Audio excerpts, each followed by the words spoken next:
ಅವಧೂತ ಚಿಂತನ ಶ್ರೀ ಗುರುದೇವದತ್ತ. ವೀಕ್ಷಕರಿಗೆಲ್ಲ ಅತ್ರಿಪುತ್ರ 007 ಯೂಟ್ಯೂಬ್ ಚಾನಲ್ಗೆ ಸ್ವಾಗತವಿದೆ.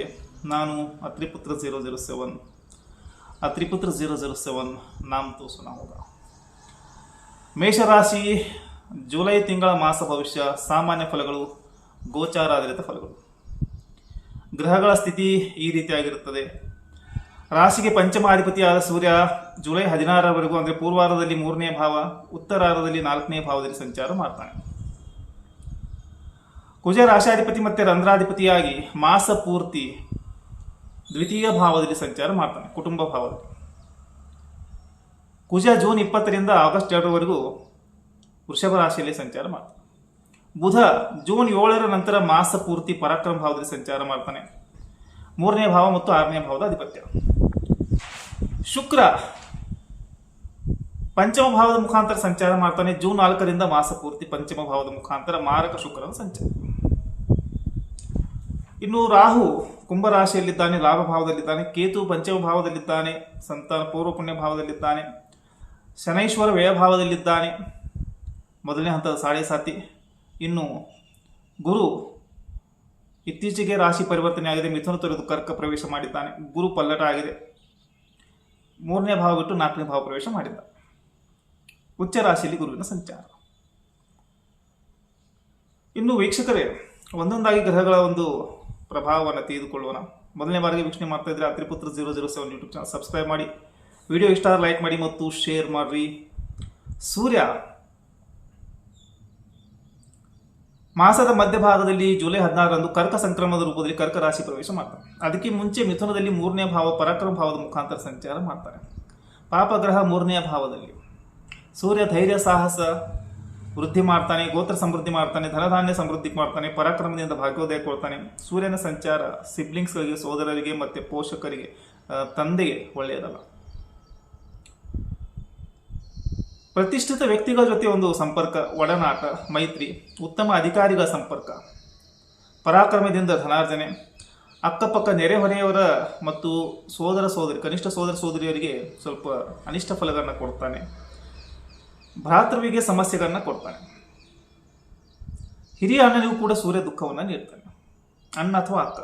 ಶತ್ರುನಾಶ ಕೂಡ ಸೂರ್ಯ ಮಾಡ್ತಾನೆ, ಪಾಪಗ್ರಹ. ಸರಕಾರದಿಂದ ಲಾಭ, ಗ್ರೇಡ್ 1 ಗ್ರಹ. ಉದಾರ ಬುದ್ಧಿ, ಶಕ್ತಿಶಾಲಿಯನ್ನಾಗಿ ಮಾಡ್ತಾನೆ.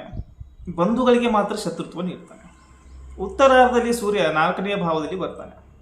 ಕುಟುಂಬದ ಸದಸ್ಯರೊಬ್ಬರು ನಿಮಗೆ ಮಾನಭಂಗ ಪ್ರಕರಣವನ್ನು ಮಾಡ್ಬೋದು, ಅವಮಾನ ಮಾಡ್ಬೋದು. ಇಲ್ಲಿ ಕಂಜೂಸ್ ಮಾಡ್ತಾನೆ, ಜಿಪುಣತೆಯನ್ನು ಕೊಡ್ತಾನೆ. ಸಂತಾನದ ಭವಿಷ್ಯಕ್ಕಾಗಿ ಹಣವನ್ನು ಕೂಡಿಡಬೇಕು ಎನ್ನುವ ಆಸೆ ಬರುತ್ತೆ. ಶರೀರದ ಒಂದು ಅಂಗ ಏನೋ ದುರ್ಬಲ ಆಗ್ತಾ ಇದೆ ಅಂತ ಅನಿಸ್ತಾ ಇರುತ್ತೆ. ಆಮೇಲೆ ಸೂರ್ಯ 4ನೇ ಭಾವದಲ್ಲಿ ಸಂಚಾರ ಮಾಡುವಾಗ ವಿಶೇಷವಾಗಿ ತಾಯಿಗೆ ಅನಾರೋಗ್ಯ ಕೊಡ್ತಾನೆ, ತಂದೆಗೆ ದುಃಖವನ್ನು ಕೊಡ್ತಾನೆ. ಶರೀರದ ಒಂದು ಅಂಗ ದುಃಖ ಕ್ಷೀಣ ಆಗುತ್ತೆ, ಮನ ಕ್ಲೇಶ ಆಗ್ತವೆ. ವಿನಾಕಾರಣ ಜನಗಳ ವಿರೋಧ, ಬಂಧುಗಳ ವಿರೋಧವನ್ನು ಎದುರಿಸಬೇಕಾಗುತ್ತೆ. ಪೋಷಕರಿಗೆ ಸುಖ ಕಡಿಮೆ, ಹಣಕ್ಕಾಗಿ ಸ್ವಲ್ಪ ವ್ಯಾಕುಲತೆಯನ್ನು ಕೊಡ್ತಾನೆ.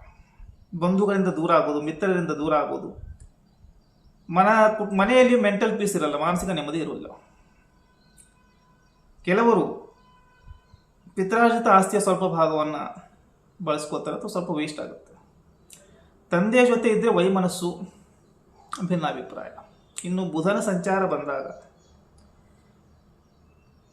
ಮಸಾಲೆ ಆಹಾರ ತಿನ್ನೋದು, ತಿಂಡಿ ಪ್ರಿಯನಾಗುವನು, ಕೃತಜ್ಞನಾಗುವನು, ಎಲ್ಲರಿಂದ ಸಹಾಯ ಪಡ್ಕೋದು, ಆದರೆ ತಿರುಗಿ ಯಾರಿಗೂ ಸಹಾಯ ಮಾಡುವಾಗಿಲ್ಲ. ಯೂಸ್ ಆ್ಯಂಡ್ ಥ್ರೋ ಮಾಡುವನು. ವೀಕ್ಷಕರ, ಇಲ್ಲಿ ಚತುರತೆ ಕೊಡ್ತಾನೆ, ವ್ಯಾಪಾರ ಬುದ್ಧಿಯನ್ನು ಬುಧ ಕೊಡ್ತಾನೆ, ನೀತಿವಂತನನ್ನಾಗಿ ಮಾಡ್ತಾನೆ, ಸರ್ವಕರ್ಮ ಕುಶಲನನ್ನಾಗಿ ಕೂಡ ಮಾಡ್ತಾನೆ. ದ್ವಿತೀಯ ಭಾವದ ಕುಜನಿಗಾಗಿ ಸೆಪರೇಟ್ ವಿಡಿಯೋ ಮಾಡಲಾಗಿದೆ, ಆಲ್ರೆಡಿ ಅಪ್ಲೋಡ್ ಮಾಡಲಾಗಿದೆ ಕನ್ನಡ ಮತ್ತು ಇಂಗ್ಲಿಷ್ ಎರಡರಲ್ಲಿ. ಗುರು ಪಲಟವನ್ನು ಕೂಡ ಅಪ್ಲೋಡ್ ಮಾಡಲಾಗಿದೆ. ಕರ್ಕದಲ್ಲಿ ಗುರು ಮೇಷರಾಶಿಯ ಮೇಲೆ ಪ್ರಭಾವ ಮಾಡಲಾಗಿದೆ. ಪರಾಕ್ರಮ ಭಾವ ಬಿಟ್ಟು ಸುಖ ಭಾವ ಬಂದಿದ್ದಾನೆ. ಆಗ ಸ್ವಲ್ಪ ಮಿಸ್ಅಂಡರ್ಸ್ಟ್ಯಾಂಡಿಂಗು, ಸಮಸ್ಯೆಗಳಾಗ್ತಾ ಇತ್ತು, ಕಮ್ಯುನಿಕೇಶನ್. ಈಗ ಅದು ಹೋಗುತ್ತೆ. ಇನ್ನು ಶನಿಯ 12ನೇ ಭಾವದಲ್ಲಿ ಒಂದು ಮೊದಲನೇ ಹಂತ ಬರ್ತಾ ಇದೆ, ಸಾಡೆ ಸಾತಿ. ನೇತ್ರ ಸಮಸ್ಯೆ, ಧನನಾಶ ಬರುತ್ತೆ.